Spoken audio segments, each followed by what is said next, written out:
G'day battlers, and today we're going to be going through another infographic, this time for the Halloween Cup. So we already did one for the Flying Cup, so link will be in the description for that. Now it's time to get into the other GBL Cup coming this season, now that is the Halloween Cup. So the Halloween Cup will be coming to Go Battle League at the end of October and go for a week into the start of November. So it's kind of going into the Silph Arena Cup type of deal territory with a specific selection of typings where you can only use Pokemon with at least one typing of. For this cup, it's going to be a typing of Fairy, Poison, Bug, Dark, or Ghost. We actually did a live Halloween Cup tournament that I'll leave a link to in the description as well if you want to see some battles in action. The timestamps will be in the progress bar of that video, so yeah, you can watch the battles there too after this meta if you'd like. But yeah, after one little reminder to subscribe if you haven't already, let's get into the meta. So here's my Halloween Cup meta simplified infographic. Straight away you'll notice that there is the new and improved Galvantula with the new move of Lunge, and that's actually the exact reason why I waited to make this graphic until the new changes came into effect, just because I didn't want to put out something that was out of date. So yeah, now that we are here, let's get into it. So let's actually start with that Thunder Disputer.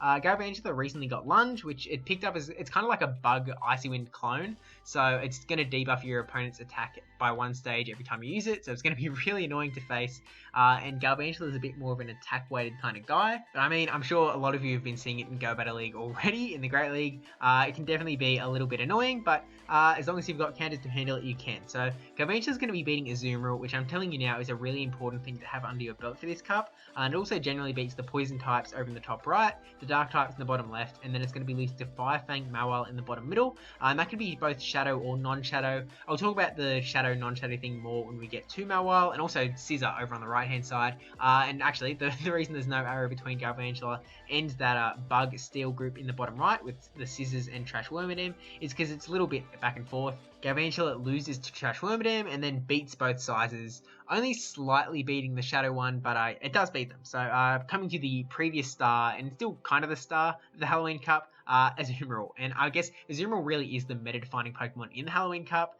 Without an Azu counter, you'll be up a creek, to say the least. So Azu's going to be beating the Dark types in the bottom left, as well as both of the Mawiles and the Bug Steel, so the entire bottom row.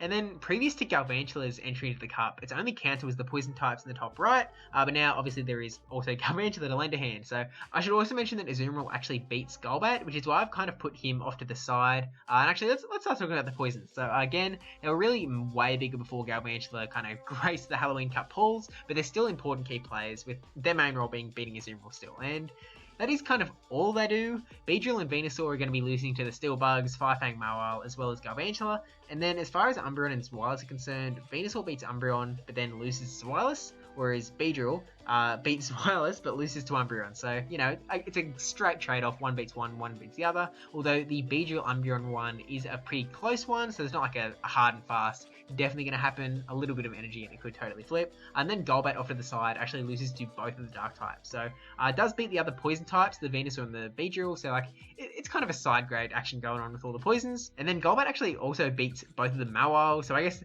there really is some side grade stuff going on. You can kind of pick whatever poison. Although with Galvantula being there to be an Azu counter, maybe you want to lean towards the Golbat? I don't know. As long as you build a team with a team composition that kind of complements each other, you'll be right, no matter what poison you use. But let's hop back over to the left-hand side of the graphic and look at the Dark types. And I mean, there's obviously the flipped matchup to the Poison types, the one beats one beats the other.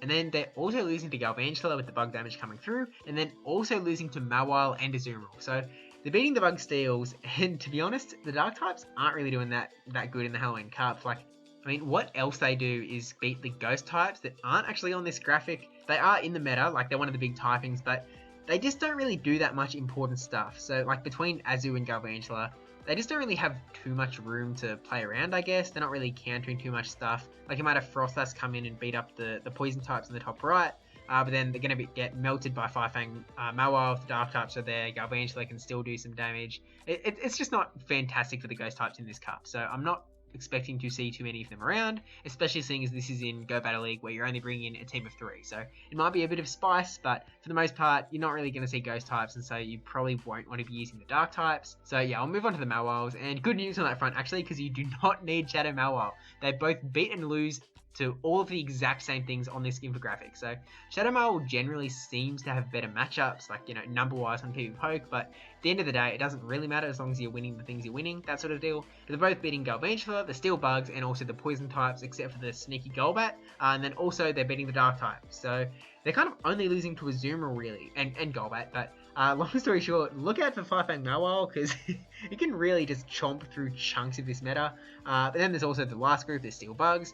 Trash Wordam has Confusion, which does really well against the poisons, and then Sizer, I don't know how to say it, so I'm going to say whatever I feel like. I mean, I already have this whole video, but it's got the same shadow deal as Mawile, and it doesn't really matter. Both of them do the exact same things, basically. You know, there's like, I think Obstagoon beats the shadow one and doesn't beat the vanilla one, but for the most part, they're doing the exact same thing. They're going to just melt to Firefang Mawile or 3 of the Bug Steals, and then they're also losing to Azumarill, and also losing to the Dark types, as I said before, beating the Poison types, and then no to Galvantula again, because Galvantula beats the Scissor Sizes and then loses to Trash Wormadam. So yeah, that's my Halloween Cup meta simplified. Don't forget to like, comment, subscribe, especially that subscribe one. And yeah, I know I have been putting out a lot of meta infographics over the past while, and I guess that's just because there's been a lot to make, but I guess I'll also be making one more when the Silpharina Cup drops for the official start October 1st, so I'm assuming we'll see the announcement of the new cup for that start of the season pretty soon, if not already by the time this video goes up, actually, even though I'm like,